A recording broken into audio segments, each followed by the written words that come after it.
하나님께서 우리에게 주시는 말씀은 데살로니가 후서 1장 1절에서 4절의 말씀입니다. 신약 성경 334페이지 데살로니가 후서 1장 1절에서 4절까지의 말씀을 한 목소리로 우리 합독하도록 하겠습니다. 데살로니가 후서 1장 1절에서 4절입니다. 시작. 바울과 실루아노와 디모데는 하나님 우리 아버지와 주 예수 그리스도 안에 있는 데살로니가인의 교회에 편지하노니 하나님 아버지와 주 예수 그리스도로부터 은혜와 평강이 너희에게 있을지어다. 형제들아, 우리가 너희를 위하여 항상 하나님께 감사할지니 이것이 당연함은 너희의 믿음이 더욱 자라고 너희가 다 각기 서로 사랑함이 풍성함이니 그러므로 너희가 견디고 있는 모든 박해와 환난 중에서 너희 인내와 믿음으로 말미암아 하나님의 여러 교회에서 우리가 친히 자랑하노라. 아멘. 오늘 말씀의 제목 우리 같이 한번 읽어보겠습니다. 시작. 감사로 시작되는 편지. 감사로 시작되는 편지. 지난주 한 주 동안 영상 공사를 했고 오늘 이제 처음 이제 방송팀이 이제 하다 보니까 여러 가지 어색함 속에서 쉽지 않은 것 같습니다. 여러분들이 많이 격려해 주시기 바랍니다. 어제 하루 종일 와서 교육을 받았어요. 하루 종일 교육을 받고 했는데 그 교육 받은 것을 다 소해내 가지고 오늘 한다라는 것이 쉽지 않은 것 같아요. 그렇지만 여러분들이 계속 잘 할 수 있도록 격려해 주시고 기도로 동참해 주시기 바랍니다. 오늘부터 데살로니가 후서를 같이 생각해 보려고 합니다. 데살로니가 후서가 총 몇 장인지 아십니까? 데살로니가 후서가 석 장으로 구성되어 있습니다. 굉장히 짧은 서신입니다. 그렇지만 담고 있는 메시지는 상당히 크다고 말할 수가 있어요. 특별히 이 데살로니가 후서는 기독교가 역사를 어떤 관점에서 해석하고 바라보고 있는가 이것을 잘 보여줍니다. 역사를 보는 기독교적인 관점, 이것이 잘 녹아있는 책이 바로 데살로니가 후서라고 볼 수 있다는 얘기입니다. 우리 기독교인들은 역사를 원으로 보지 않습니다. 우리 동양인들은 특별히 이 윤회 사상이 우리 세계관 속에 잡혀 있어서 전생이라는 것들을 굉장히 익숙하게 받아들이면서 모든 것들이 역사가 돌고 도는 윤회적인 원의 사상이 우리 기독교인이 아닌 동양인 그리고 우리 한국 사람들에게 많이 들어 있습니다. TV나 프로그램을 보더라도 이 윤회적인 사상들에 우리가 쉽게 접할 수 있는 거예요. 그러니까 이 동양적이고 불교적인 또 이렇게 사상들이 역사관이 원의 역사관입니다. 그러나 우리 기독교의 역사관은 직선입니다. 직선이라는 얘기는 창조가 있고 그 다음에 뭐가 있겠습니까? 종말이 있습니다. 시작이 있고 끝이 있다는 얘기입니다. 그리고 우리는 한번 탄생하면 탄생 후에 죽은 다음에 그 다음에 또 다른 이 땅에서의 삶이 있습니까? 없습니까? 없습니다. 우리는 이 땅에서 딱 한 번 살고 그 한 번 산 인생으로 하나님 앞에서 우리는 평가를 받습니다. 심판을 받는 거예요. 그래서 우리 기독교적인 역사관은 직선입니다. 원이 아닙니다. 시작이 있고 반드시 마침이 있다는 얘기입니다. 종말이 우리의 삶에 반드시 올 거라는 것. 그것이 바로 역사를 바라보는 교회의 눈입니다. 그런 주제를 잘 담고 있는 것이 데살로니가 후서인 겁니다. 이 데살로니가 후서는 각 장마다 교회를 어지럽히는 특정한 부류들을 다루고 있습니다. 세 부류의 사람들을 각 장이 다루고 있는데요. 1장에서는 교회를 핍박하는 자들을 향한 주제를 다루고 있습니다. 핍박을 통과하는 성도들을 위로하고 하나님의 공의로운 심판이 반드시 있을 것이라는 그런 격려가 있는 장이 바로 1장이에요. 2장은 종말이 이미 왔다. 예수 그리스도의 재림이 이미 이루어졌다. 이렇게 말하면서 사람들을 넘어뜨리는 그런 거짓 선생님들을 겨냥해서 쓰여진 책이 바로 2장입니다. 우리가 2장을 볼 때 보겠지만 종말이 올 때는요, 반드시 표시가 있을 거라는 것이 바로 예수님께서 말씀하신 내용이에요. 주님은 도적같이 오신다 이렇게 말씀을 하고 계시지만 우리 믿는 자들은 눈이 열려 있는 자들이기 때문에 주님이 오실 때를 반드시 알 수 있습니다. 반드시 알 수 있다고 해가지고 정확한 시간을 알아맞힌다 그런 이야기를 하는 건 아닙니다. 정확한 시간은 아무도 알 수 없어요. 알아맞히지는 못하지만 우리는 주님이 오실 때 순서는 알 수 있다는 얘기입니다. 예수님께서 여러분 곧바로 오시는 게 아니에요. 오시기 전에는 반드시 두 가지 일이 일어나게 됩니다. 어떤 일이 일어나느냐면 첫 번째는 배도하는 일이 일어납니다. 신앙을 버리는 배도하는 일이 일어나요. 그러면서 두 번째는 멸망의 아들이 일어나서 사람들을 넘어뜨리는 배도가 대대적으로 일어나게 됩니다. 그런 일이 일어난 다음, 두 가지 일이 일어난 다음에 예수님이 오시게 됩니다. 그렇기 때문에 여러분들이 이런 일이 일어나기 전에 예수님이 이미 왔다 이렇게 가르치잖아요. 그런 사람들은 다 어떤 사람들이라고요? 거짓 선생들이요, 이단입니다. 그렇기 때문에 우리는 믿음으로 잘 분별하면서 신실하게 살아야 하는 것이 2장의 메시지입니다. 3장은 종말을 가르치면 꼭 이런 사람들이 와요. 예수님의 재림이 가까웠습니다 이렇게 말하면은 아유 종말이 올 텐데 뭐하러 일해? 그러면서 일하지 않는 게으른 사람들이 나타나요. 종말이 가깝기 때문에 더 이상 일할 필요가 없다라는 거예요. 그냥 기다리기만 하면 된다 이렇게 말하면서 교회를 문란하게 만들고 어지럽히는 게으른 자들을 향한 경고, 그게 바로 3장에 등장합니다. 이렇게 데살로니가 후서는 세 가지의 큰 주제를 다루면서 그릇된 무리들, 그들을 다루면서 기독교의 진리를 열어내고 있는 책입니다. 자, 오늘 1번 같이 한번 읽어보겠습니다. 1번입니다. 1번 시작. 두 가지 나라에 소속된 사람들. 자, 1절 우리 같이 한번 한 목소리로 읽습니다. 시작. 바울과 실루아노와 디모데는 하나님 우리 아버지와 주 예수 그리스도 안에 있는 데살로니가인의 교회에 편지하노니. 자, 여러분 이 교회는 지금 어디에 있습니까? 어느 지역에 있어요? 데살로니가라는 지역에 이 교회가 있습니다. 동시에 그런데 이 교회를 1절에서는 뭐라고 부르고 있죠? 하나님 우리 아버지와 주 예수 그리스도 안에 있는 데살로니가인의 교회 이렇게 부르고 있어요. 그러니까 교회와 성도들은 이런 면에서 두 가지 나라에 동시에 소속되어 있는 사람들입니다. 데살로니가라는 지역에 거주하면서 데살로니가에 있는 교회에 속해 있어요. 동시에 우리는 어디 안에 있는 사람들이라고요? 하나님 우리 아버지와 예수 그리스도 안에 있습니다. 여러분 이거 잘 기억하십시오. 여러분들이 예수 그리스도를 믿는다고 할 때 여러분은 두 가지 소속을 동시에 갖고 사는 사람들입니다.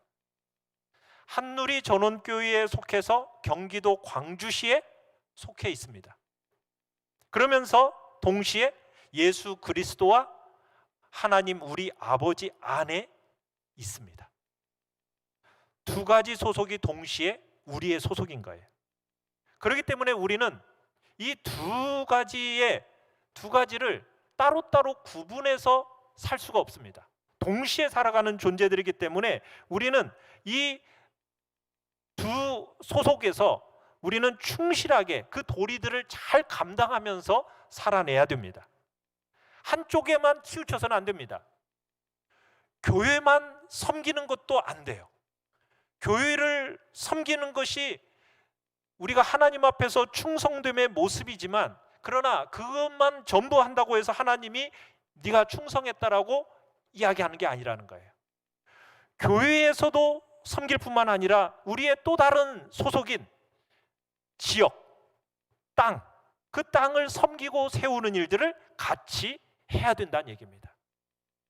우리가 잘못하면은 한쪽에만 치우쳐서 우리의 이 땅의 삶에 대해서 너무 터부시하는 그런 일을 벌여서는 안 됩니다. 그렇다고 해서 너무 이 땅의 것에 잘 되는 것이 또 믿음으로 잘 사는 거다 이러면서 이 땅의 것만 너무 추구해도 안 됩니다. 우리는 예수 그리스도 안에, 하나님 안에 있으면서 동시에 또한 어디에도 소속되어 있다고요? 이 땅, 이 지역에도 소속되어 살아가는 존재라는 거 기억해야 됩니다. 두 나라에 속해서 두 나라를 섬기는 백성들이라는 사실들을 여러분들이 기억하고 한쪽에만 치우쳐서는 안 된다는 얘기입니다. 자, 그런데 우리의 힘으로는요, 이 둘을 동시에 산다는 것이 쉬운 주제가 아니에요. 땅에도 속해 있고 하나님 나라에도 속해 있는 이 우리가 이 두 나라를 잘 섬기도록 하기 위해서, 그렇게 돕고 격려하기 위해서 하나님이 주신 복과 선물이 있습니다. 그게 뭘까요? 2절입니다. 같이 한번 읽어보겠습니다. 2절 시작. 하나님 아버지와 주 예수 그리스도로부터 은혜와 평강이 너희에게 있을지어다. 참, 은혜와 평강이 너에게 있을지어다, 이 얘기는 우리가 바울 서신을 읽을 때마다 매번 등장하는 표현입니다. 그런데 이 표현은 우리 믿는 사람들이 세상을 살아가면서 하나님의 백성으로서 살려고 하는 하나님이 우리에게 주시는 선물과 격려입니다. 그게 뭐라고요? 은혜와 평강이에요. 자, 우리 2번을 같이 한번 읽어보겠습니다. 2번입니다. 시작. 하나님 나라 백성에게 주시는 선물, 은혜. 사랑하는 성도 여러분, 은혜가 뭐죠? 은혜. 여러분, 은혜라는 게 뭡니까? 은혜라는 것은 아무 자격 없는 사람들을 향한 하나님 아버지의 형용할 수 없는 관대한 선물입니다. 하나님께서 자격과 조건을 구비하지 못한 존재들에게 너무나도 풍성한 호의와 선물을 관대하게 베풀어 주시는 것, 이게 은혜입니다. 은혜. 여러분, 이 은혜가 왜 그렇게 중요할까요? 우리가 살아가는 이 세상은요, 은혜가 지배하는 질서가 아니에요. 이 세상은 무엇이 지배하는 질서입니까? 자격, 공로, 조건, 행위, 이것이 지배하는 질서예요. 우리는 너무나 익숙하게도 돈이 많은 사람은 돈으로 자기를 평가하고 돈으로 다른 사람을 평가합니다. 내가 열심히 살았다라는 그 기준을 어디에다 두는 거예요? 돈에 두는 거예요. 또 어떤 사람은 사회적인 지위, 신분, 이것으로 성공을 평가합니다. 그래서 나는 이 땅에서 성공했다, 저 사람은 실패했다, 이런 식으로 평가하는 거예요. 여러분, 이런 평가는 다 죄가 왜곡시켜 놓은 세상의 질서입니다. 여러분, 이거 잊어서는 안 돼요. 자기의 능력을 가지고, 자기의 신분을 가지고, 자기의 위치와 이 땅에서의 여러 가지 것들을 가지고 자기를 평가하려고 하는 이 어리석은 이 세상 구조, 질서, 이건 다 죄가 왜곡시켜 놓은 구조요, 질서라는 것을 여러분이 잊어서는 안 됩니다. 그래서 로마서 5장에 보면 바울이 이렇게 이야기하고 있어요. 로마서 5장 21절 우리 같이 한번 읽어볼까요? 5장 21절입니다. 시작.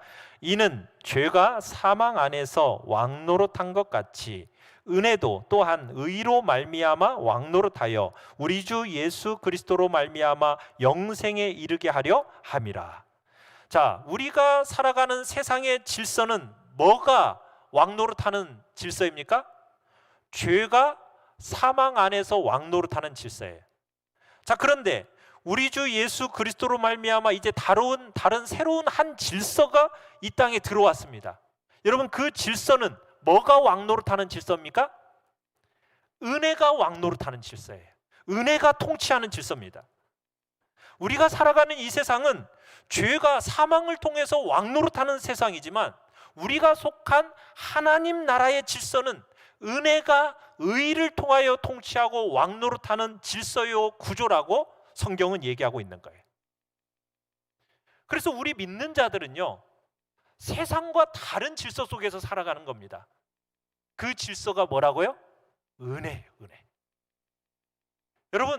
여러분 이 은혜라는 것이 무엇인지를 잘 아는 게 중요해요. 그런데 오늘날 우리 한국교회 성도들이 이 은혜에 대해서 잘 몰라요. 은혜에 대한 감각이 그래서 많이 떨어져 있습니다. 그러다 보니까 세상과 동일한 것으로 자꾸 교회 안에 그런 질서들이 들어오고, 은혜 대신에 세상의 질서로 사람들을 바라보고 나를 바라보는 경향들이 생겨나는 거예요. 아닙니다. 우리는 세상의 방식대로 우리의 능력, 우리의 부, 우리의 성취, 우리의 지위, 우리의 신분, 여러분 이것으로 우리를 보고 이웃들을 봐서는 안 됩니다. 우리는 이 땅의 질서로 살아가는 존재들이 아니기 때문이에요. 하나님이 우리에게 그리스도를 통해서 주신 새로운 질서는 은혜가 통치하는 새로운 구조예요. 우리는 은혜로 사람을 바라봐야 되고 나 자신을 바라봐야 되는 거예요.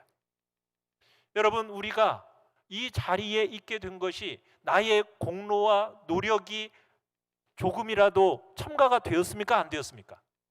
전혀 첨가되지 않았습니다. 다 무엇이죠? 은혜예요, 은혜. 우리의 공로와 능력의 근거에서 봐서는 안 돼요. 우리는 너무나 자격 없는 자들이지 않습니까? 그 자격 없는 자들에게 하나님께서 우리에게 어떤 자격도 요구하지 않으셨습니다. 어떤 공로와 일을 요구하지 않으셨습니다. 그것이 아닌 그냥 하나님의 풍성한 선물과 호의를 베풀어 주심으로 말미암아 우리가 이 자리에 있게 되었고, 그 은혜가 우리를 통치하고 있는 거예요. 그런 구조의 눈으로 여러분 자신을 바라보시고 사람들을 바라봐야 되는 거예요. 그러면은 우리가 비교할 게 있습니까? 없습니까? 비교할 게 없는 거예요. 은혜의 눈이 열리면요, 여러분 이것은 이 땅에서 살아가는 우리 성도들에게서 너무 중요한 흐름이에요.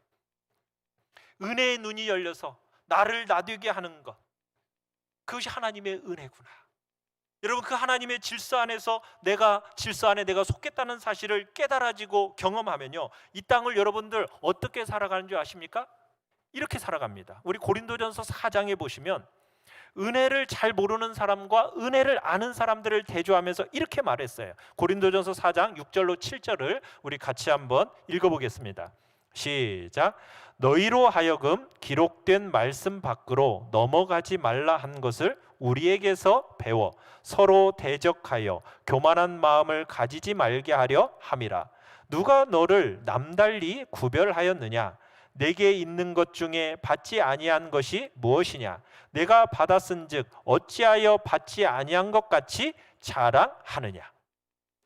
세상 사람들은요, 비교하면서 끝없이 자랑합니다. 왜요? 이유가 뭐예요? 자기의 노력으로 자기가 이루었다고 생각하기 때문이에요. 그래서 끊임없이 비교하고 내가 가진 것으로 자랑을 해요. 그러나 성도는 노력, 우리의 어떤 공로 근거입니까? 아닙니까? 그게 아니에요. 다 무엇으로 받은 거죠? 은혜로 받은 거라고 믿는 거예요. 그러면 우리가 남달리 자랑할 근거가 있습니까? 없습니까? 자랑할 거리가 하나도 없는 거예요. 왜? 다 하나님의 은혜로 받은 것이기 때문에. 다 은혜로 받은 것이기 때문에 뭐라고 생각하는 겁니까? 내가 받은 거, 그래, 이 받은 것으로 내가 섬기고 낮아지고 희생하려고 하는 거지, 내가 하나님께로 받은 이 은혜로 받은 것을 가지고 뭘 비교하고 뭘 자랑하겠느냐는 거예요. 자랑할 것이 없다는 거예요. 여러분, 은혜의 눈이 열리면은 자랑할 게 아무것도 없는 거예요. 여러분, 자랑거리 얼마나 많으세요? 우리는 자랑거리가 없는, 정말 하나님의 은혜로 살아가는 존재들이라는 것을 여러분의 마음속에 깊이 깨달아 하시고 그 은혜의 눈이 열려지기를 간절히 바랍니다. 아무 공로도 자격도 없는 우리가 그저 예수 그리스도의 완전한 공로 때문에 나를 그렇게 하나님께서 호의로 대해주시고 관대하게 대해주신다니 얼마나 감격스럽습니까? 그렇지 않습니까? 세상은 끝없이 높은 자리, 끝없이 정말 인정받고 존경받는 자리, 여러분, 그런 자리에 앉고 싶어서 안달난 세상이지만 우리는 그런 것을 막 추구하면서 가질 않아요. 왜? 하나님이 은혜로 주신 것에 감사하고 기뻐하며 그냥 살아가는 거예요. 왜? 모든 것들이 누구로부터 주어지기 때문에, 하나님으로부터 은혜로 주어지기 때문에. 그래, 내게 주신 거 감사함으로 받아서 어떻게 하는 겁니까? 잠시 쓰도록 주신 줄 알고 나는 그것을 하나님 앞에서 섬기고 나누고, 그리고 주님 앞에서 남의 종이 되어서 제대로 사용하려고 하는 것, 그것이 바로 은혜를 가진, 눈을 가진 사람이 이 땅을 살아가는 방식이라는 거죠. 사랑하는 성도 여러분, 여러분에게 은혜로 받은 것이라는 사실이 선명하게 열려지는 그런 놀라운 눈이 열려지기를 간절히 바랍니다. 그러면은 여러분들 존재 자체로 이 땅에서 빛이요 소금이 되는 거예요. 여러분들이 무슨 특별한 일을 한다고 해서 세상이 알아주는 게 아닙니다. 여러분이 그저 은혜로 받은, 내 생명부터 모든 것이 은혜로 받은 것이라는 사실을 알고 살아간다면, 여러분들이 깨뜨려진 마음, 빚진 마음, 낮아진 마음으로 살아갈 때 세상은 그런 여러분들을 바라보면서 야, 우리와는 다른 존재구나 인정하면서 여러분들을 통해서 하나님이 영광을 받으시게 되는 거예요.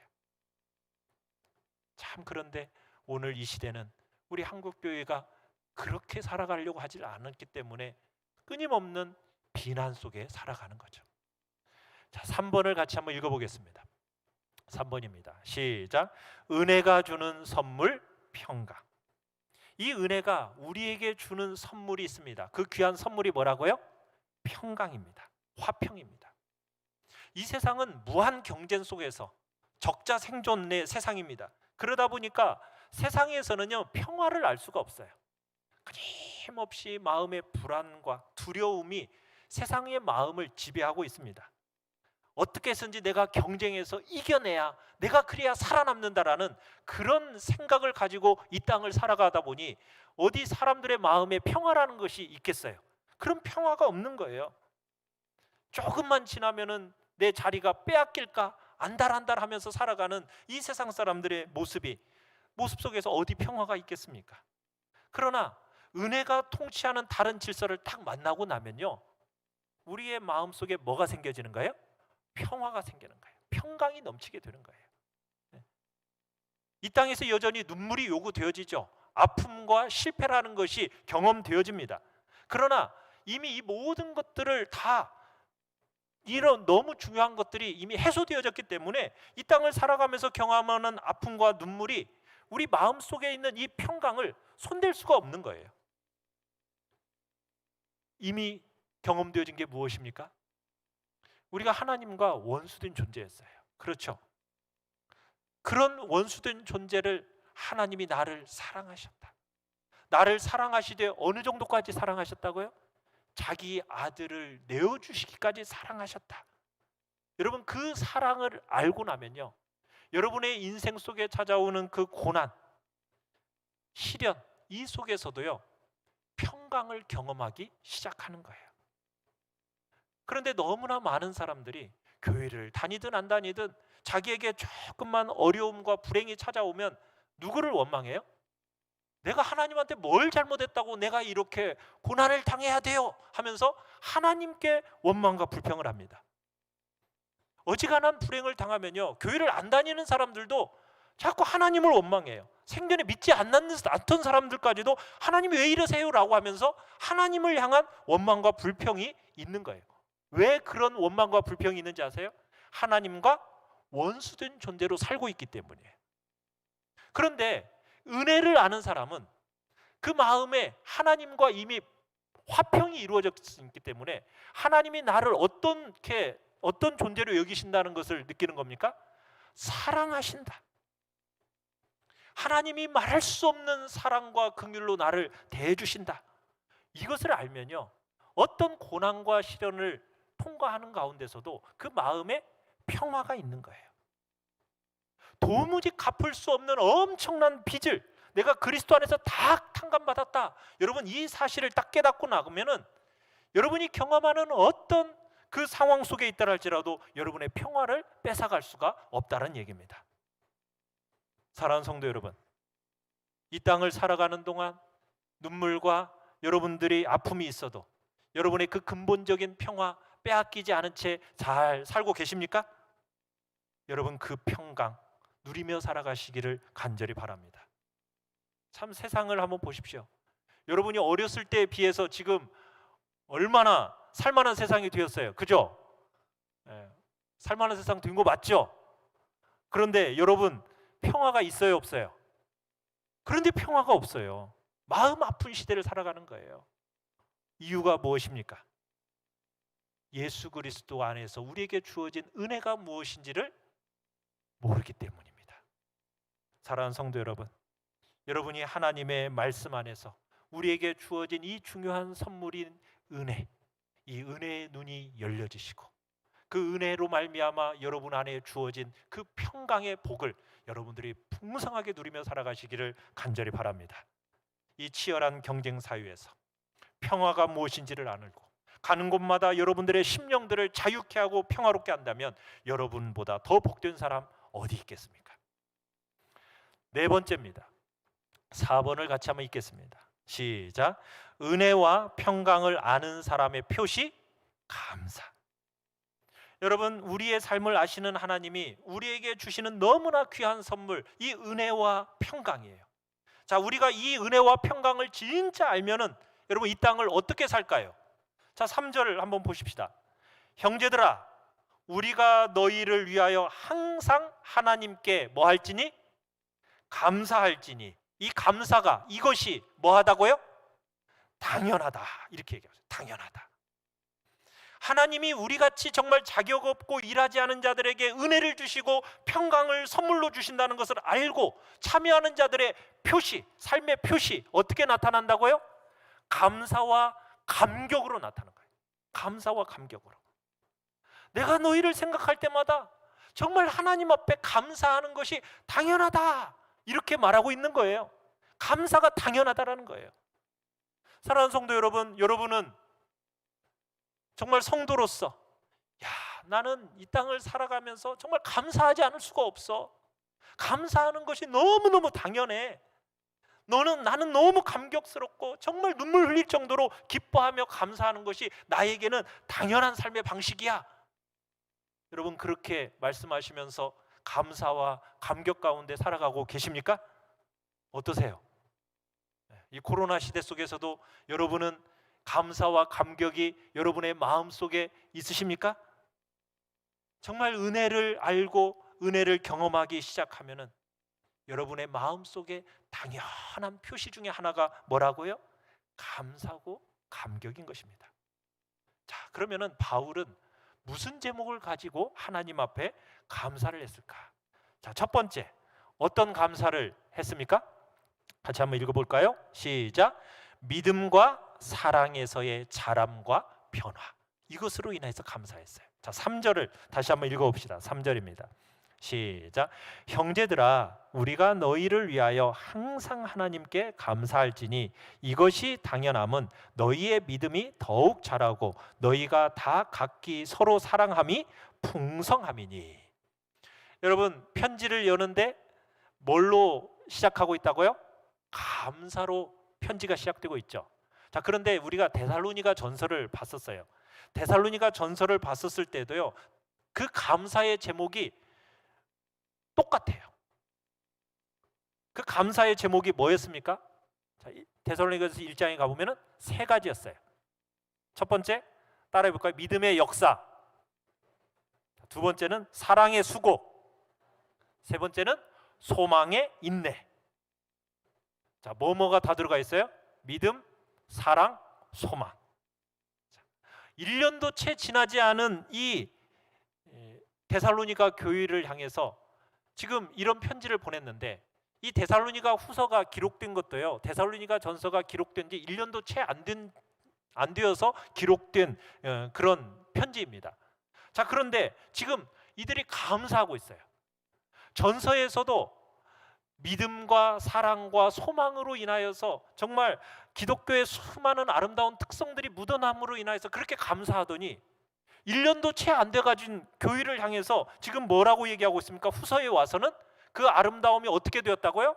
더 자라고 더 풍성해져서 감사한다. 이렇게 편지를 쓰고 있는 겁니다. 사랑하는 성도 여러분, 우리 한국교회의 많은 성도들이 이런 얘기해요. 내가 예수 처음 믿었을 때는 진짜 좋았어. 진짜 좋았어. 그 다음엔요? 지금은요? 예수 처음 믿었을 때는 좋았다라는 이야기를 한다고 여러분 끝내면 돼요, 안 돼요? 그거 안 됩니다. 그렇게 되는 것은 기독교가 아니에요. 세상 종교는 그런 일이 가능할지 모르겠어요.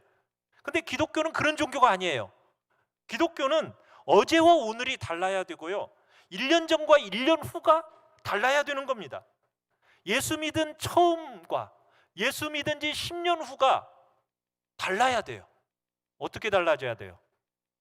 나빠지면 안 되죠. 더 좋아져야죠. 그죠? 믿음이 자라고 사랑이 어떻게 되어진다고요? 풍성해져 가야 되는 겁니다. 여러분 혹시나 입버릇처럼 내가 처음 예수 믿었을 때는 말이야, 여러분 이것이 입버릇처럼 나오면은 그런 말 해서는 안 돼요. 네. 여러분 기독교의 아름다움을 드러낼 수 없는 이야기예요. 우리의 믿음은 그렇게 되는 게 아닙니다. 기독교는 그런 종교가 아니에요.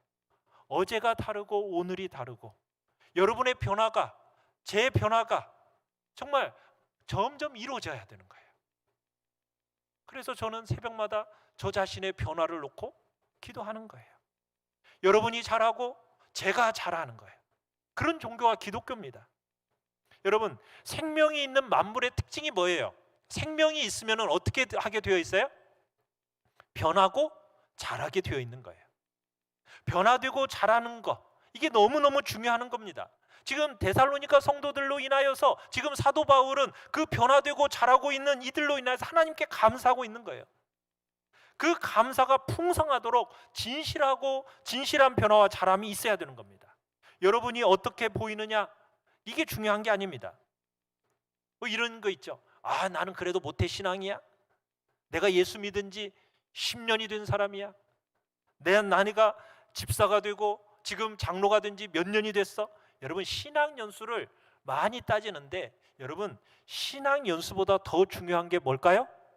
믿음이 계속 성장하고 있느냐예요. 작년보다 올해가 더 기도의 시간이 뜨거워지셨죠? 깊어지셨죠? 아멘? 여러분 지난주 예배보다 오늘의 예배가 더욱 감격적이 되고 계시죠? 아멘? 지난번보다 이번에 나의 헌신과 섬김이 더 뛰어나고 계시죠? 여러분 우리 안에 다름이 있고 변화가 있고 어제와 오늘의 차이가 드러나야 우리가 예수를 제대로 믿는 겁니다. 자, 두 번째는 무엇에 대한 감사입니까? 4절 2번 한번 같이 한번 읽어볼까요? 2번 시작. 고난을 견뎌내는 인내와 신실함. 자, 4절을 같이 한번 읽어보겠습니다. 시작. 그러므로 너희가 견디고 있는 모든 박해와 환난 중에서 너희 인내와 믿음으로 말미암아 하나님의 여러 교회에서 우리가 친히 자랑하노라. 자, 여기에는 소망이라는 단어는 안 나오지만 무슨 단어가 대신해서 나오고 있죠? 인내라는 단어가 나오고 있죠. 인내. 그러니까 믿음, 사랑, 소망, 이 데살로니가 전서와 똑같이 말하고 있어요. 그러니까 인내가 자라고 있다고 말하고 있지는 않지만 인내도 자랐다라는 것으로 해석이 되어지는 겁니다. 자, 그런데 어떤 가운데서 지금 이렇게 인내가 자라고 있습니까? 이들의 연륜은 지금 얼마나 됐어요? 신앙 연륜은 지금 1, 2년이 채 안 되었습니다. 그런데도 자라는 거예요. 이들에게 지금 핍박하는 사람들이요 열성적으로 핍박을 합니다. 여러분 데살로니가 사람들이 얼마나 열성적으로 핍박했는지 아세요?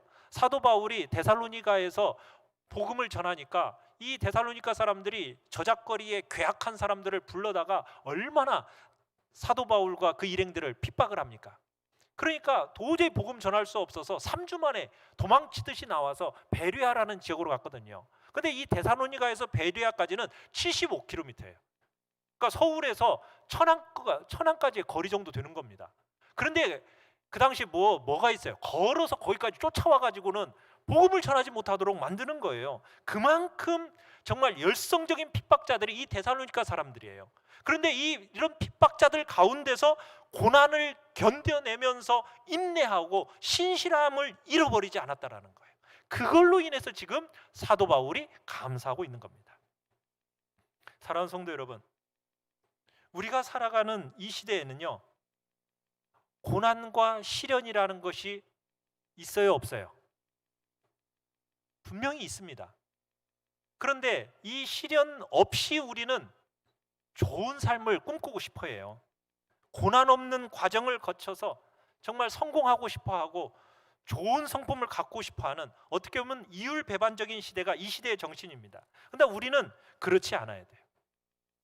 성경 어디에도 고난 없는 편안한 삶 가르칩니까? 안 가르칩니까? 가르치지 않아요. 우리의 삶에는 반드시 뭐가 있대요? 고난이 있습니다. 자, 그러면 그 고난 가운데서 우리는 어떻게 해야 된다고요? 인내하며 신실함을 지켜내는 거예요. 이게 데살로니가 성도들의 모습이에요. 그것으로 인해서 감사했습니다. 사랑하는 성도 여러분, 박계화 권사님이 지금 굉장히 안 좋으셔서 병원에 입원해 계세요. 근데 어제 따님으로부터 전화가 왔어요. 이제 기도를 받고 싶으시다고 그러는 거예요. 그래서 이제 그 옆에 며느리가 있다고 하면서 그 며느리 전화번호로 전화를 걸었어요. 그런데 호흡이 어려우세요. 폐렴기가 있으셔서 호흡이 어려우신데도 제일 먼저 하는 얘기가 뭐냐면, 아유, 목사님 미안해요, 죄송해요. 도대체 뭐가 미안하고 뭐가 죄송해요? 근데 자꾸 미안해요, 죄송해요. 그러면서 이제 박계화 권사님이 좋아하시는 찬송이 뭐였냐면, 저 높은 곳을 향하여 날마다 나아갑니다. 그 찬송을 그때도 이제 그렇게 좋아하시고, 그러기에 제가 옆에서 그 찬송과 함께 기도를 해드렸더니 호흡이 정말 힘든 가운데에서도 정말 하나님 앞에 아멘 아멘 아멘 하시면서 정말 하나님 앞에 그렇게 나아가시는 모습을 보고 그 마음에 평안해졌다고 그 옆에서 며느리가 그러더라고요. 여러분, 죽음의 직전에 고통이 있죠. 호흡이 안 돼요 하면서 고통스러워해요. 그러면서도 그 마음에 뭐가 있습니까? 감사가 있고 그런 가운데서도 평안이 있어요. 그게 믿음으로 살아가는 삶의 모습이에요. 우리에게 다가오는 시련과 인내, 여러분 그거 잃지 않으므로 여러분이 지켜보는 많은 사람들이 하나님께 감사하는 일이 있도록 여러분 믿으시기를 바라요. 바울의 감사, 데살로니가 교회가 뭐 수적으로 확 성장해서 감사한 게 아니에요. 뭐 때문에 감사하고 있습니까? 믿음이 자라고 정말 사랑이 풍성해져서 감사하고 있어요. 질적이고 내적인 자람과 성장을 인해서 감사하고 있어요. 정말 중요하고 핵심적인 부분에서 자라고 있기 때문에 감사하고 있는 겁니다. 왜 그렇게 말할 수 있습니까? 여러분, 믿음이라는 것은 하나님과의 관계예요. 수직적인 관계. 사랑이라는 것은 뭡니까? 수평적인 관계예요. 이웃과 사람들과의 관계예요. 그 관계에서 자라고 있는 거예요. 하나님과의 관계에서 자라고 이웃과의 관계에서 자라는 거예요. 고난과 시련 속에서도 신실함을 잃어버리지 않고 믿음에서 자라가고 있는 겁니다. 사람들을 가리지 않고 사람들에게 까다롭게 굴지 않고 우리의 신앙의 연조가 가면 갈수록 사람들을 더 포용력 있게 대하면서 오래 사랑하고 더 다양하게 더 바르게 사랑하는 그런 사랑이 풍성해지는 그런 모습으로 자라가는 것에 감사가 있는 거죠. 사랑하는 성도 여러분은 신앙생활의 연조에 걸맞게 자라가고 계십니까? 그 자람 앞에 여러분 감사하시고 내게 베풀어진 그 은혜, 주님이 주신 선물로 주신 평강, 그 은혜와 평강을 주님 앞에서 묵상하시면서 그 감사가 당연하게 여러분 앞에 하나님 앞에 올려지기를 바랍니다. 사람들과 비교하고 뭔가를 내가 자랑하려는 그런 어리석은 자리에 빠지는 것이 아니라 나같이 정말 보잘것없고 자격없고 연약하고 쓸데없는 정말 죽어마땅한 하나님 앞에 원수 같은 죄인이었던 나를 하나님이 긍휼히 여기셔서 은혜 베풀어 주시고 나를 사랑하신다는 그 하나님의 은혜의 눈이 여러분의 마음속에 활짝 열려서 그 마음에 평강이 넘치시고 감사와 감격이 넘치는 복된 삶을 살아가시기를 간절히 축원합니다.